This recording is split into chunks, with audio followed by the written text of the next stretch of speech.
All right, guys, we're going to go over the buyer's inspection notice and seller's response. This is a contract, okay? So in the previous lesson, we talked about you physically have the inspection report from the inspector, okay? You physically walk the lot. You walk the lot because you determined all the defects on the property that you want to negotiate. You're like, hey, listen, we're going to either get the seller to fix this up, or he's going to credit back to us, or maybe you're even too scared to even ask the seller for anything because you're like, man, this guy, it's a lot of buyers, so we're gonna like basically not ask for anything. The point is the buyer's inspection notice and seller's response is the contract that you submit after the inspection period. So let's go over a BINSR real quick. That the BINSR is basically the nickname. It's the abbreviation of buyer's inspection notice and seller's response. That's the name of the contract, especially here in Arizona. So the next thing is in the previous lesson, we talked about getting a list of all the defects that you wanted to negotiate, right? Or quote unquote defects that the buyer doesn't approve of. And that's how the contract words it. Now, this is where you get to tell the seller, hey, Mr. Seller or Mrs. Seller, uh, we want you to repair this, we want you to update this, or we want you to credit back. Well, those are all the things that you're going to put in the BINSR. So here is a typical BINSR. Here's the black swan. Okay, it's pretty funny. I said a typical BINSR, and then boom, I talk about a black swan, an unknown event. Well, honestly, in real estate, nothing ever goes to plan. Okay, there's always going to be a quote unquote black swan, whether it's a coronavirus or something else. Like, there's always going to be something that's going to push the deal over. For instance, in the last one with the roofing one, that was a huge deal. Well, okay, so, for instance, in the previous one, the seller literally wasn't going to budge at all on the roof, right? Now, all of a sudden, that other contract got canceled. Then we found a new buyer who was even willing to pay more than the other price, right? So, what's funny now is that this black swan event comes into the economy, and now the seller's really nervous that he's not going to be able to sell it because of the coronavirus. So then all this news starts circulating. So guess what's now? Now the seller is even willing to repair anything just to get the deal through. So it's kind of funny how things change in real estate. Literally, it happens all the time, guys. So that's what I'm talking about with a typical BINSR. There's always going to be something that comes up. Now, the seller was scared. Okay, the seller didn't even want to negotiate, and he wanted to keep the buyer moving forward in the deal. So he signed the BINSR, agreeing to make all the repairs on that roof. I Yeah, it's pretty amazing. Okay, so um, so here, then the buyer signed the BINSR and sent it to the seller. After that, the seller and the buyer signed the BINSR because the buyer requested to make all the updates. Hey, Mr. Seller, we want you to fix this and fix that, right? Then the seller signs it, the BINSR, and then sends it back to the buyer. And then the buyer signs it again.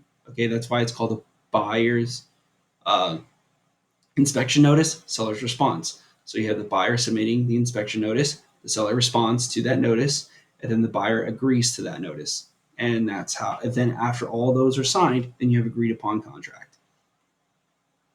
Okay, now, because the seller agreed to fix those things, he has until the close of escrow to get all those line items fixed. So, for instance, let's say you're on inspection period day number 8, okay, and you get the BINSR finalized, and the seller agrees to fix all that stuff. The seller technically has until the close of escrow to fix all the repairs. Now, if the seller doesn't fix those stuff, you normally have two options. You can either cancel the contract, which so far I've never seen it happen.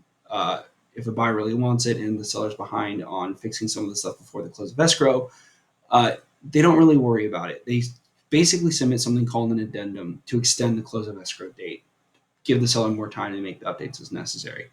So, okay. Now, here are the two options. So, yeah, okay. So, this is where the buyer and the seller agree physically what needs to be done to the property. Is the seller going to make the changes or is he going to give you credit? So, those are the two options, right? make the repairs, make the update, or give you credit. Basically, try not to overcomplicate the BINSR. Those are the two things that are happening when you submit the BINSR, right? The buyer has a set expectation, and they're basically the main two outcomes. Okay, so the seller gives you credit instead of making the actual repairs. Then you're finished with the BINSR, and then you move on to the appraisal. So it's like, for instance, we had one deal where the buyer was like, "Look at all this stuff," and the seller was like, "How about this? Why don't I give you all my furniture instead, and I don't make any updates?" And I was like, "There's no way the buyer's going to take this."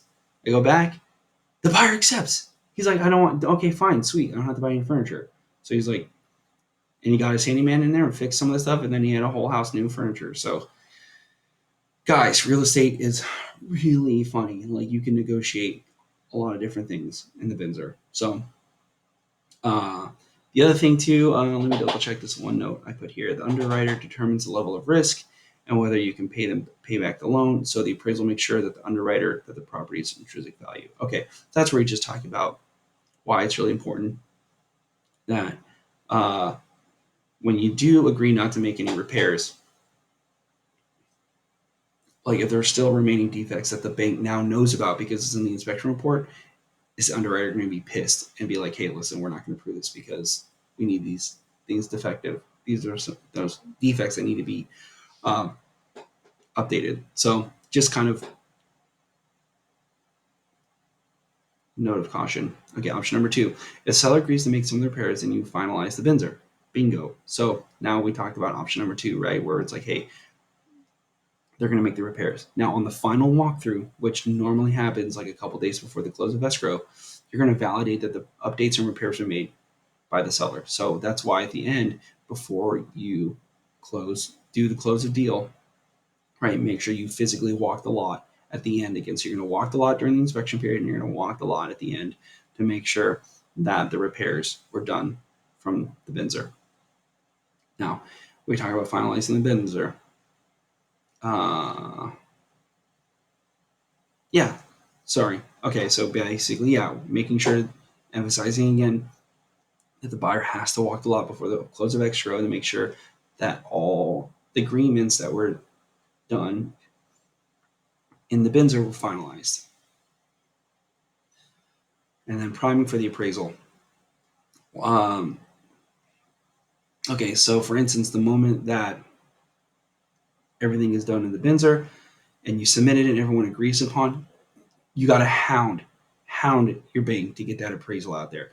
These appraisers a lot of times drag their feet and stuff, and you like, listen, the mortgage broker works for you. Okay, you got to tell them, get that appraiser out there, get it done, submit it, make the request, because it's gonna, even if you make the request, it might take 2, 3, could even take up to 5 days for the appraiser to get up there. And it's like you never know with these people, so you got to be on top of it. Like if you don't hear a response, text text your mortgage broker again and again and again. Like, I'm not even joking. You got to be on top of these people. So that's what I'm talking about being in the module of servant leader. That's what I'm talking about being a leader. You just got to get it done. No one cares about your needs. Okay. You have to take care of yourself. And that's what we're talking about here is at the end of the day, like you have to lead yourself. So, all right, guys, that is the section on the BINSR, right? You did the inspection report, you walked the lot, you made a list of the defects, and then you submitted those listed defects, whether you wanted them fixed or credited, and now you have the seller has either the close of escrow to make those repairs, or they can give you credit and you can just move on. So that's basically. I've also attached a BINSR, a sample BINSR, to this lesson as well.